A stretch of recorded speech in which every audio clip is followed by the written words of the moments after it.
प्रदोष व्रताचे फायदे. रविवारी येणाऱ्या प्रदोषास रवि प्रदोष किंवा भानू प्रदोष ह्या नावाने संबोधण्यात येते. ह्या दिवशी हे व्रत केल्याने उत्तम आरोग्य व दीर्घायू प्राप्त होते. सोमवारी येणाऱ्या प्रदोषास सोम प्रदोष ह्या नावाने संबोधण्यात येते.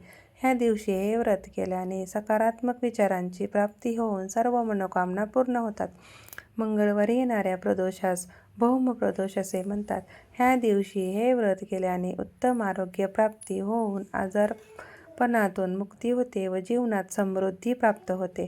बुधवारी येणाऱ्या प्रदोषास बुध किंवा सोमवार प्रदोष असे म्हणतात. ह्या दिवशी हे व्रत केल्याने सर्व मनोकामना व इच्छा पूर्ण होतात.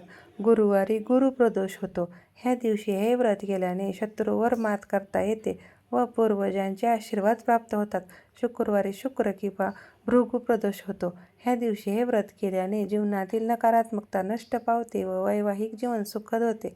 शनिवारी शनी प्रदोष होतो, जो खूपच महत्त्वाचा असल्याचे मानण्यात येते.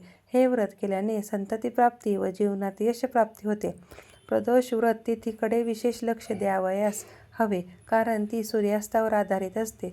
ज्या दिवशी सूर्यास्तानंतर त्रयोदशी प्रबळ असते त्या दिवशीच हे व्रत करण्यात येते. त्यामुळे काही वेळा प्रदोष व्रत हे त्रयोदशीपूर्वी एक दिवस आधी म्हणजे द्वादशीस केले जाते. श्री स्वामी समर्थ.